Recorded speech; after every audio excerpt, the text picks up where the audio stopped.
Last episode में हमने देखा था कि तियान सिंह सिटी के सभी एग्जिट ब्लॉक कर घर घर की तलाशी लेने का ऑर्डर देता है।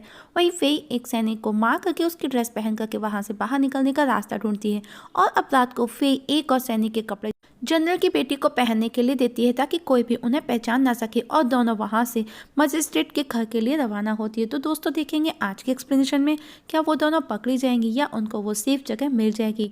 तो चलिए स्टार्ट करते हैं आज की एक्सप्लेनेशन। बाई जी यून को एक घर पर लेकर के पहुंचता है जहां उसे उसका छोटा भाई जी चैन मिलता है। दोनों एक दूसरे से मिलकर के खुश होते हैं। अपने छोटे भाई को सही सलामत देख करके जी यून को खुशी होती है। जी यून चैन से बाहर जाने की मना करता है और खुद उसी होटल को देखने जाने का बोलता है, जिस पर उसका भाई जी चैन उसे रोकता है और वो बाई को जाने का बोलता है। वहीं तियान जिन होटल पहुंच करके सारी इंफॉर्मेशन निकालता है जो आग लगने से पहले वहां पर मौजूद थे। होटल का मैनेजर उसे जी यून के बारे में बताता है कि वो भी वहां पर मौजूद था। अब तियान जिंग जी यून को पकड़ने का ऑर्डर देता है। वहीं जी यून और जी चैन दोनों बातें कर रहे होते हैं। उनके कन्वर्सेशन से पता चलता है कि वो दोनों सगे भाई नहीं, मतलब चैन के फादर ने जी यून को अडॉप्ट किया है, मतलब जी यून अडॉप्टेड है। तभी भाई भी वहां आ जाता है जो बाहर उसी जले हुए होटल के बारे में पता लगाने गया था।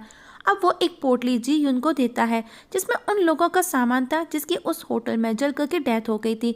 उस सामान से उसे फे का एक छोटा सा लोगो मिलता है जिसे देख करके जी यून दुखी हो जाता है क्योंकि उसे लगा कि फे भी उस आग में जल करके मर चुकी है। वहीं फे और जनरल की बेटी एक जगह छिप करके अपनी रात गुजारते हैं। नेक्स्ट डे फे अब वापस 48 के लिए जाने के बारे में सोचती है कि उन्हें किसी तरह तो यहाँ से बाहर निकलना होगा। तभी वहाँ जिस रूम में वो छिपी हुई थी उसके बाहर एक बंदा आता है जो खाने की डिलीवरी करता था। तो चूंकि एक लेडी उसे वहां से डांट करके भगा देती है जिसका नाम डुआन था। तभी उसे कुछ स्मेल आती है, मीन्स उसे उस रूम पर कुछ सस्पिशियस लगता है, पर मजिस्ट्रेट की मेड उसे वहां से ले जाती है। वहीं जी यून और बाई उस सिटी के मैप को ऑब्जर्व करते हैं तो बाई जी यून को बताता है कि दिशा के कुछ लोगों को किसी ने मार डाला। तो जी यून सोचने लगता है कि वो सिर्फ फे ही कर सकती थी। अब दिशा के सैनिक पूरी सिटी में अनाउंस करते हैं कि जनरल की पूरी फैमिली डिस्ट्रॉय की जा चुकी है। ये खबर जब फे को पता चलती है तो वो जनरल की बेटी से पूछती है कि दिशा तुम्हारी फैमिली को क्यों खत्म करना चाहती है। तभी उन दोनों को एक गाना सुनाई देता है जिसे डुआन गुनगुना रही थी। डुआन का माइंड अनस्टेबल था। वहीं जी यून को पता चल जाता है कि दिशा के लोगों ने होटल में किसी की जान लेने के लिए नहीं बल्कि उनको किसी चीज़ की तलाश है। वहीं फे जनरल की बेटी से पूछती है कि क्या उनके पास ऐसा कुछ है जो उसके पेरेंट्स ने उसे अपने पास रखने को दिया था। वो अपने गले के पेंडेंट को देखने लगती है और बोलती है कि उसे डर है कि एक दिन वो भी पकड़ी जाएगी और बाकी लोगों की तरह से मारी जाएगी। पर फे बोलती है डोंट वरी, ऐसा बिल्कुल भी नहीं होगा। वहीं बाई छिपते छिपाते जी यून और जी चेन के पास पहुंचता है। जी यून बाहर जाकर के इंक्वायरी करना चाहता है पर जी चेन उसे रोकता है कि दिशा के लोग हर तरफ फैले हैं, उसकी जान को खतरा हो सकता है। जी यून उसे समझाता है कि उसे बाहर जाकर के बाकी लोगों को तलाश करना होगा इससे पहले कि दिशा के लोग उन्हें ढूंढ करके मार डालें। जी यून को फे की चिंता थी, हालांकि जी यून को कोई भी नहीं पहचानता था कि वो कौन है, पर जी चेन की पहचान सबको पता थी। वो थर्ड प्रिंस है। वही तियानशु सिटी की जनता को पैसे ऑफर करता है जिससे कि होटल में बचे 48 फोर्ट और जनरल फैमिली के बचे लोगों के बारे में पता चल सके। हम देखते हैं वहां मौजूद लोगों में जी यून और बाई भी शामिल हो जाते हैं और कोई भी उनको नहीं पहचानता। वहीं मजिस्ट्रेट के घर पर एक आदमी आकर के बताता है कि होटल में आग लगने के बाद जो भी बचे हैं उन्हें आज सबके सामने सजा दी जाएगी। उनकी ये बातें फे और जनरल की बेटी भी सुन लेती है। अब फे वहां जाकर के सब पता करना चाहती है तो वो भी फे के साथ चलने का बोलती है, तो फे उसे मना करती है कि बाहर उसकी जान को खतरा है। फे के समझाने पर वो मान जाती है, लेकिन जैसे ही फे वहां से बाहर निकलती है डुआन उसका रास्ता रोकती है। तो फे उसे सॉरी बोलती है लेकिन वो बार बार उसका रास्ता रोकती है। लेकिन फे उसे बोलती है माफ कर दीजिए, हम इस तरह आपके घर में छिप करके रहे। इतना बोल करके फे वहां से निकलती है तो डुआन उसके आगे आकर खड़ी हो जाती है। अब ये देख करके फे उस पर हमला कर देती है क्योंकि उसे गुस्सा आ रहा था। डुआन भी उससे फाइट करती है और इजीली उसे हरा भी देती है। ये सिर्फ अंदर से जनरल की बेटी खड़ी देख रही थी। डुआन उसे पॉक्सो स्किल का बोलती है कि मुझे पता है तुमको वो स्किल आती है, तुमको मुझे सिखाना होगा। पर फे बोलती है ये हमारी फैमिली द्वारा सिखाया गया है, मेरी माँ ने मुझे सिखाया। अब डुआन उसे पूछती है कि तुम्हारा ली झेंग से क्या रिश्ता है, जिस पर फेई बोलती है वो मेरे मैटरनल ग्रैंडफादर हैं। ये सुनकर के डुआन बहुत खुश होती है और बोलती है मतलब कि मैं तुम्हारी मैटरनल ग्रैंड मदर हुई।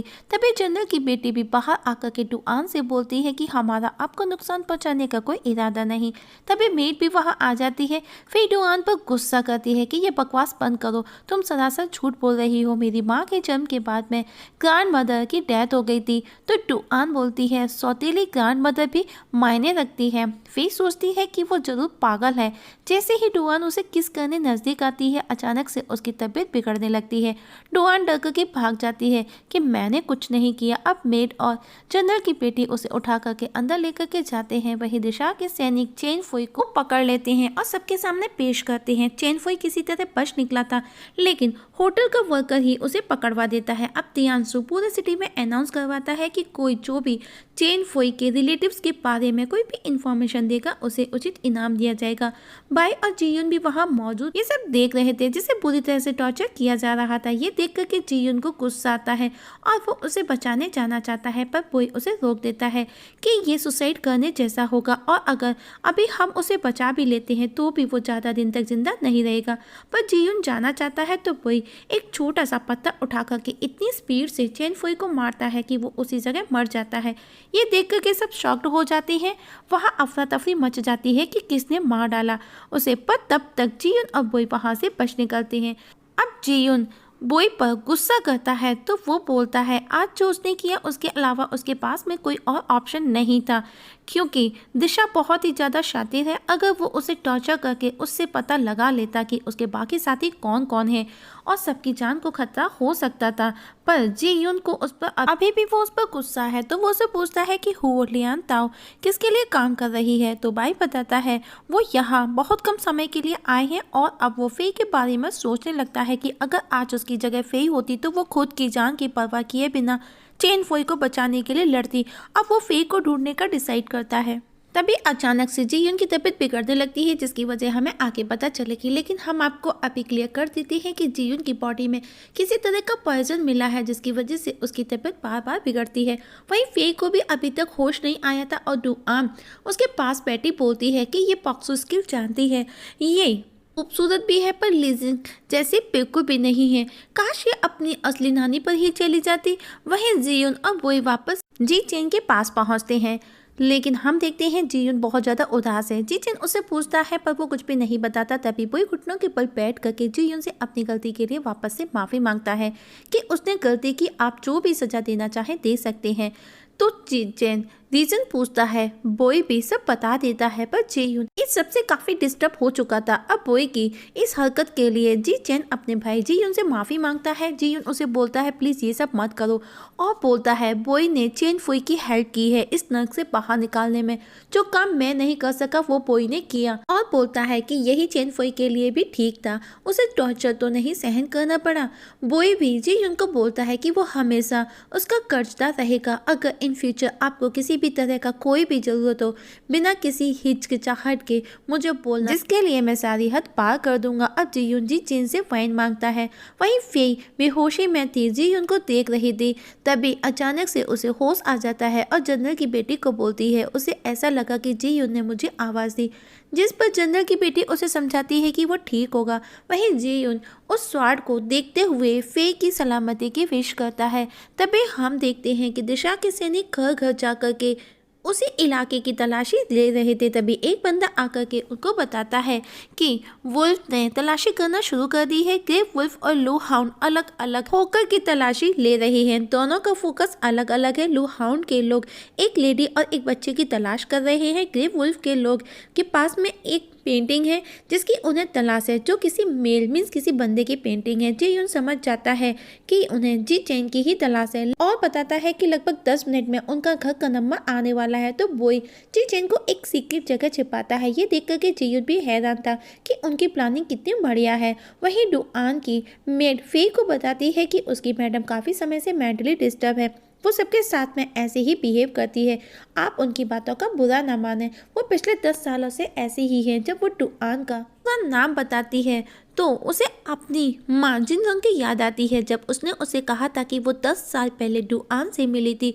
जो विद पाम यूज़ करने में एक्सपर्ट थे। इस पर उसे डाउट था कि क्या वो इस कंडीशन में भी विद पाम यूज़ कर सकती है। वहीं दिशा के लोग जी यून के घर की तलाशी लेने आते हैं, जहां पर वो जी चेन की फोटो दिखा करके उनसे मैच करते हैं और बॉय खुद को लिव्स इन 50 ईयर्स ओल्ड बताता है और बताता है कि उसकी वाइफ की डेथ हो चुकी है, उसके 2 बेटे भी हैं। हम नॉर्मल फार्मर्स हैं। दिशा के सैनिक उन तीनों से उस फोटो को बड़े ही ध्यान से मैच करते हैं, लेकिन नो मैच। वो वहां से जाने लगते हैं। तभी जी चेन को अचानक से खांसी आती है और वो पलट करके देखते हैं तो जी यून खांसने लगता है। अब सैनिक को उन पर डाउट होता है और वो अंदर आकर के उनके सामान को देखते हुए बोलते हैं, आपने कहा आप नॉर्मल फार्मर्स हैं, पर आपके पास में इतना एक्सपेंसिव सामान और ये डेस्क किसके लिए है?